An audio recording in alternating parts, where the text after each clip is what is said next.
Let's learn how to make a sewn felt heart. You can make either a small sewn heart on top of a large heart, or just do a large heart without a small decoration on the front. So when the quietest table is ready, I'm going to call them over to the back table to pick out two large pieces of felt, a heart tracer, and a Sharpie marker. So you get your choice. You want to sew a small heart on top of the large heart, or do you want to just sew one large heart? Choice 2, one large heart, is the easiest choice. So this heart I made, but you will not have 4 different hearts on yours. But I will show you how to use rainbow embroidery thread if you want to add some extra lines or stitching on yours. But now I'm going to show you how to make choice 2, which is the easier choice, which is just one large heart. You need a front and a back piece, but I want you guys to put the heart right in the corner to make it less work for you. Don't trace around with the Sharpie with a line, just do dots. The dots can be about a finger away from each other. Move the tracer away and get a large adult size sewing scissor. You will see that they're sewing scissors because I wrote the word sew on the blade, which is the metal part. The ones at your table that we use all the time are too dull and they're not sharp enough to cut through felt. So after you guys find adult size sewing scissors, cut along the dots to cut out your heart.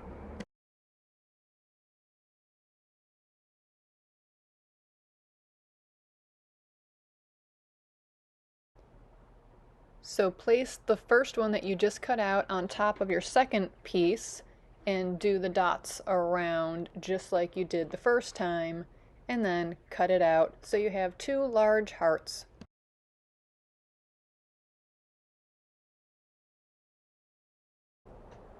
I'm going to have an art helper come around at the end and collect all of the felt scraps. So just put them in the corner of your table. So now you have 2 large hearts and you're ready to stitch and sew. If you want to do a little extra work, you can do option 1, which is sew a small heart on top of the large heart. So at the same back table where you got your large pieces, you're going to find a small bin that says small heart pieces. Look inside, take out 1 small heart tracer and 1 small scrap of felt. Do the same thing you did before. Look for the straight edge of the heart, line it up with the straight edge of the felt, and then do dots around to trace it. Then cut it out with the same large sewing scissors. Let's be art smart. If you have a small piece of scrap that's smaller than a small heart, we can't use it again, so put it in the corner of your table to be thrown away at the end of art. There we go, we got a small heart to put on top of our 2 large hearts. How cute. This should be the end of day 1, which means it's cleanup time. When it gets to be the end of class, or when you're done cutting out all of your felt hearts, which should be 2 or 3 felt hearts, then go up to this area and get 1 piece of masking tape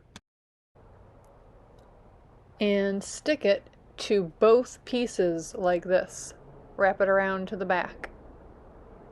You might also want to get another little piece of tape and stick your small heart to your large heart. Write your name on the piece of tape.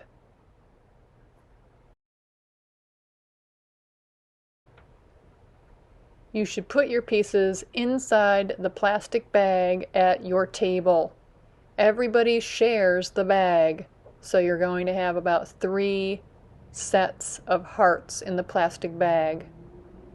Then put it in the class drawer, and my art helper will walk around and get the scraps of felt.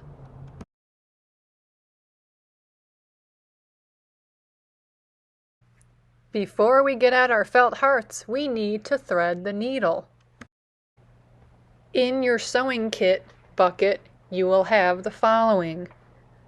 You will need maybe some sewing scissors and your yellow felt, which has 3 needles on it, and it should have 3 needles by the end of class, and also embroidery thread.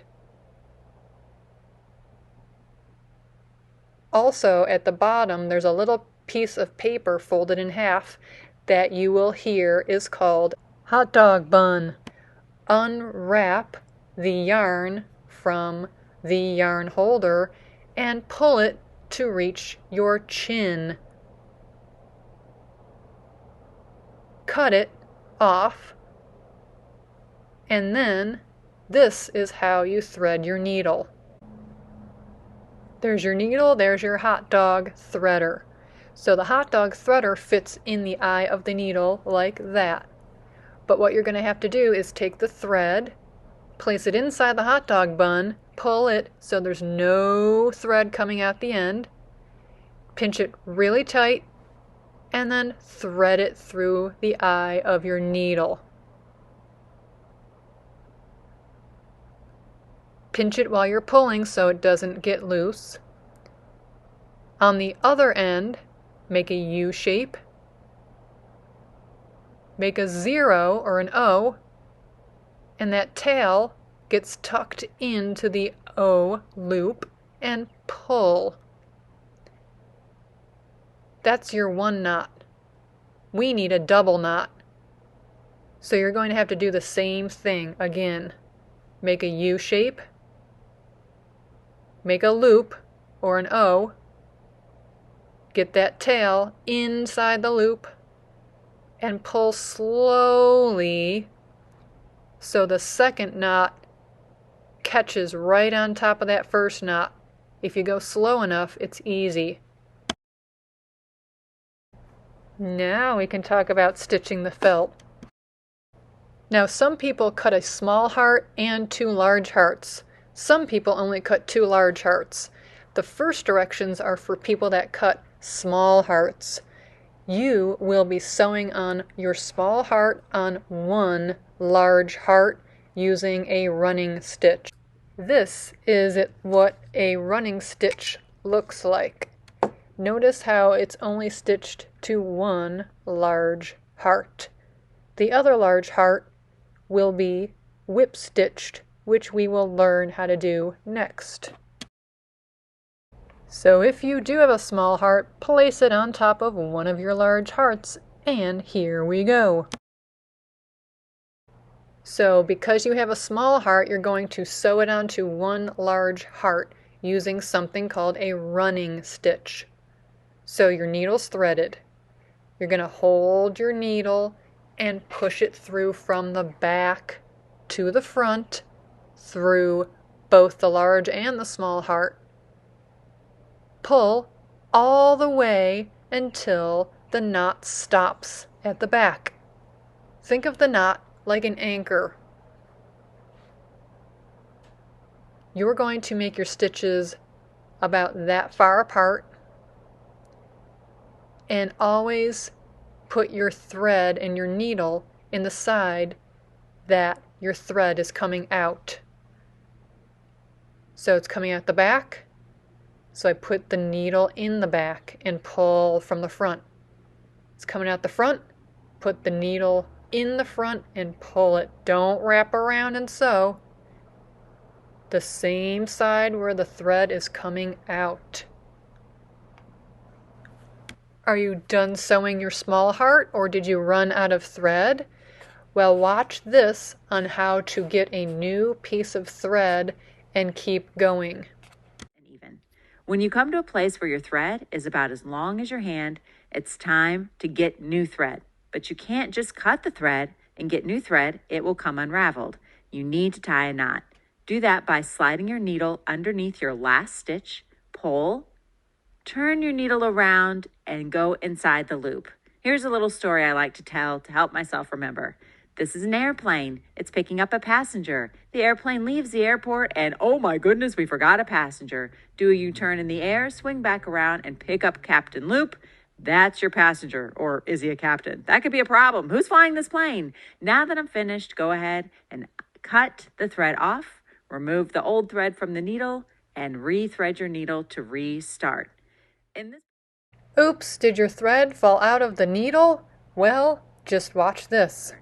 The reason I pinch the eye is so that the thread doesn't fall out. If the thread does fall out of my needle, it's an easy fix. I just grab my needle threader, put my thread inside, slide it through the eye of the needle, and I have my needle threaded again, and I'm back on track. If it does keep sliding out, you could always tie a knot to anchor the needle to the thread. You can tie a knot the same way you did at the end of the thread, but do a single knot. That way, it's easy for you to get the knot out when you are finished stitching. Do you only have 2 large hearts? Well, you're going to sew them together using something called a whip stitch, which looks like this. And I'm ready to stitch. Pick up your needle and you'll want to pinch it by the eye as you find the back side of the fabric. Push the needle through, move your hand to the front and pull the needle through, making sure to pinch the eye as you do, and pulling it until the knot, which is like an anchor, stops it. I'm going to be doing something called a whip stitch. A whip stitch goes around the fabric. Notice how my needle always comes up. Notice how I'm making sure that the needle goes through both pieces of fabric because my goal is to stitch the 2 pieces of fabric together. All right, now I can resume doing the whip stitch, going around both pieces of fabric, making sure my needle goes through both pieces of fabric. When you get to a corner, you don't have to stop. You just simply rotate the fabric and continue stitching. That will connect both pieces of fabric at the corner. If you're creating something that's going to be stuffed, like a pillow or a stuffy, you'll want to make sure that your stitches are even and close together. Any large stitches or any big gaps could cause stuffing to come out. So make sure to keep... Uh-oh, is it cleanup time? You have to cut the needle off the thread and return it back to the yellow felt where you got it.